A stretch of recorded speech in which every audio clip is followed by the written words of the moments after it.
আমাদের বাড়ির সামনে যে সবেদা গাছ থেকে সবেদা পাড়া হচ্ছে, এই গাছটার বয়স 30 থেকে তো 40 বছর হবেই। আমারও জন্মের আগে এই গাছটা লাগানো, মানে আমি যখন বুঝতে শিখেছি তখন থেকে এই গাছটা আমি দেখতেছি।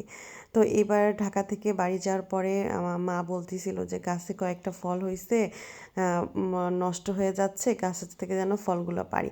মানে আমি বাড়ি গেলেই হচ্ছে আমার মা সব সময় এই গাছ থেকে ফল পার, ওই গাছ থেকে সবজি আন।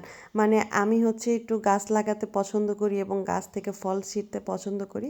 তা আমার মা আবার আমাকে দিয়ে সব সময় এসব করায়। তো এবার ঈদে বাড়ি যাওয়ার পরে এই আজকে আমি এই ফলগুলো পাড়তেছি। তো আমার কাছে খুব ভালো লাগতেছে। আমি ফল পাড়তেছি আর আমার ছেলে মেয়ে ফলগুলো কুড়াচ্ছে। এই দৃশ্যটা আমার ছোটোবেলার কথা মনে পড়ায় দেয়।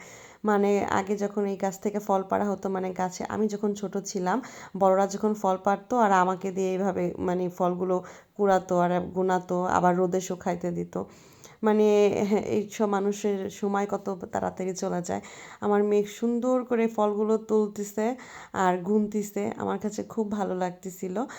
তো গাছ থেকে ফলগুলো পাড়তেছি, অনেক ফল পেয়েছি এবার, এবং গাছের ফলগুলো আর সব বছরের তুলনায় এই বছর অনেক বড় হয়েছে।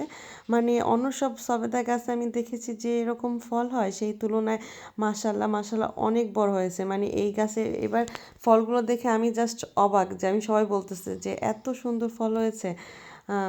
তো গাছের ফলগুলো পাড়া শেষ হয়ে গিয়েছে, এবার অনেকগুলো ফল পেয়েছি। তো এগুলো এখন রোদে শুকাবো, ঈদে সবাই বেড়াতে আসবে, মানে আমার আর সব ভাই বোন আসবে, তো সবাই মিলে একসাথে খাবো। আমার ভাগ্নি আসবে, ভাগ্না আসবে, ভাস্তি আসবে। তো ঠিক করেছি গাছ সব ফলগুলো একসাথে পাকবে আর আমরা সবাই একসাথে খাবো। এটা হচ্ছে একসাথে খাওয়াটা হচ্ছে অনেক আনন্দের। দেখেন আমার মেয়ে কি সুন্দর করে গুনতিছে। ও আবার 20 পর্যন্ত গুনতে পারে, সে 20 পর্যন্ত গুনে আবার 1 2 3 4 এরকম শুরু করছে। দেখেন গাছের ফলগুলো কত বড় হয়েছে মাশাল্লাহ। এই দুটো ফল ছিল সবার চেয়ে বড়। অনেকগুলো ফল পেয়েছি, অনেক। আরও আছে, সেইগুলো অনেকগুলো পাখিতে খেয়ে ফেলেছে, আরও ফল আছে গাছে। তা আমার কাছে খুব ভালো লাগতেছিল যে নিজেদের গাছ থেকে এভাবে ফল পাড়াটা আনন্দটা যে কত, খুব মিস করি এইসব।